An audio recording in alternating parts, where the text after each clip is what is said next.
The following video may not be suitable for children 13 and under. Viewer discretion is advised.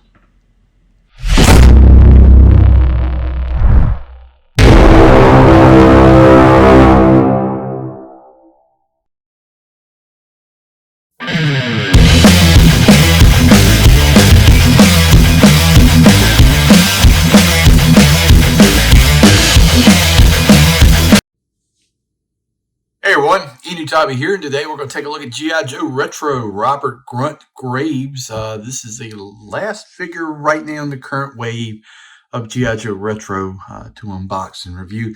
Not sure how the retro wave is going to proceed. They've announced the O-ring figures, so we'll see how they go forward. I don't know if this kind of material in these figures are being replaced with the O-ring or if they're continuing on.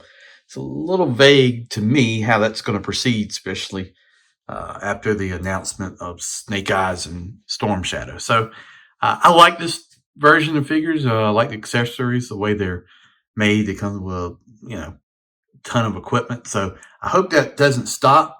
Maybe the O-ring is separate. Maybe, I don't know. We'll find out. But anyway, we're going to take a look at this figure today. Let's take a look at the packaging. Comes in this card. Grunt was one of the first figures I had as a kid, man.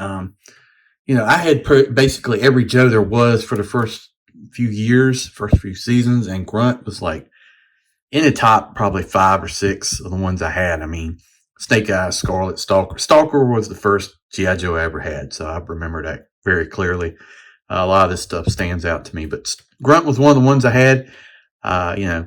Zap, Bazooka, Short Fuse, what was it? Flash. I think that was it. Those guys.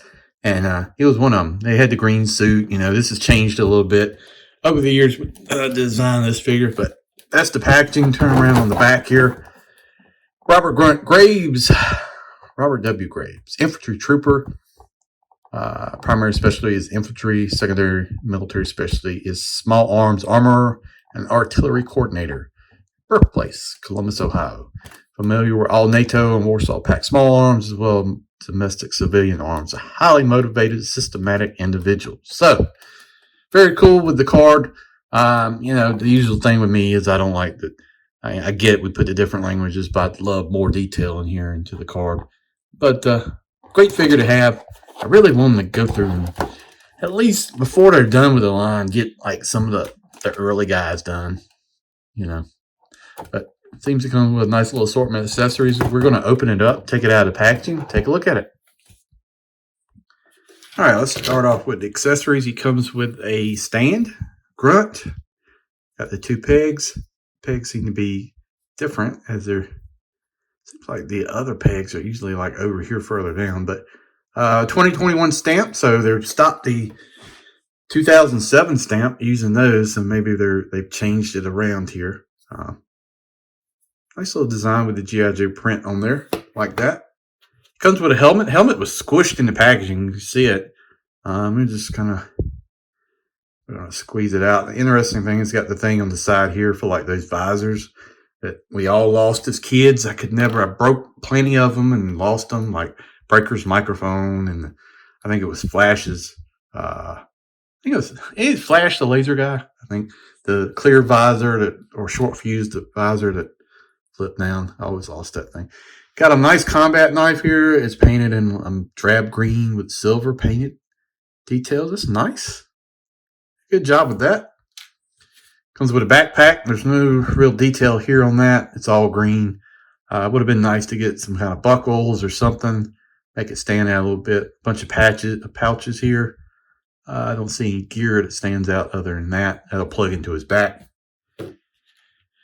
Comes with his pistol, and this would be a 45. You can tell by here it's got that grip here where you can cock them.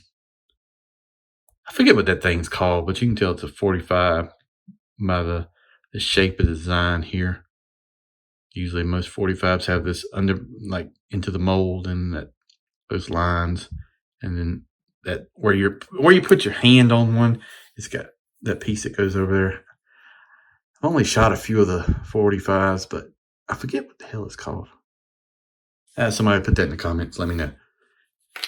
Comes with standard M16, got that round barrel shroud, the A2 flash hider on there. This looks good. They did a good job with this. I like this standard military weapon you see during the Vietnam times. Got that nice carrying handle. I always like that handle.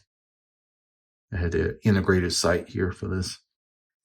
Standard magazine. This is all painted black. It's like a 30 rounder in there because the aluminum ones that are 20 are a little bit shorter, but that looks good. It's not paint, but it's all black plastic, so no real detail on that. And then let's take a look at the figure itself. Here he is. Pretty good head sculpt. Like this. His knife will actually go in here. And if it will, I don't know. Let's see. Should go like that.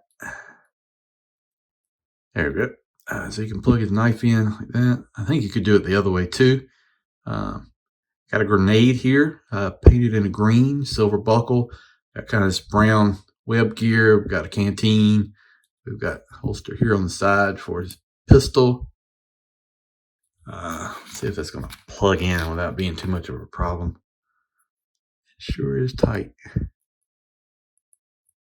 Okay, there we go. And on the side, that looks good. Got green pouch here. Got kind of these undershirts you see. That's kind of his uniform. Got the pants, a lot of pouches, nice detail. Got brown camo boots, or combat boots, sorry, with green laces. That's weird. Never seen that actually, but this doesn't look bad. Head sculpt's really nice. They did a good job with that. Let's try the helmet. See how that's going to work. And there he is. Very good. This is a good figure. They did a good job with this. No real issues I see. Let's see. We're going to plug a backpack in here. Let's see how that's going to go. Oh, maybe I topped it up. There we go. Woo. Have you ever noticed that backpacks on figures now, just whether it's like Black Series or GI Joe Classified or whatever, they just seem to be such a pain. Nothing just goes in and just stays there without an issue. I don't know. That just seems to be in general. One thing Black Series did was change like the peg for the backpacks to make them like a square with like a design in there, and they seem to plug a lot better than the round or the octagonal port. It just, I don't know, just doesn't seem to work well. Good looking figure, good job. Man, I won't go over articulation because it's the same on all these. The elbows, rotation, we got the butterfly, the waist crunch, ab crunch, waist rotation, all that good stuff. So no need to go over that. It is what it is and has continued to be. Nothing's changed on that. It's a solid figure. And man, you should pick one of these up. You know what have been, I mean, I know it's related to one character. You could pick up a couple of these and have them as like troops, you know, for your, some of your sets. You could build like army build with these guys just because of the plain uniform. I think that's an option there. And there he is.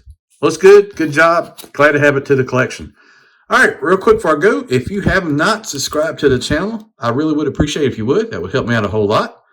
Check out the other Rejecticons. It's Kato's Collection, Larkin's Lair, and Sardony's by 82.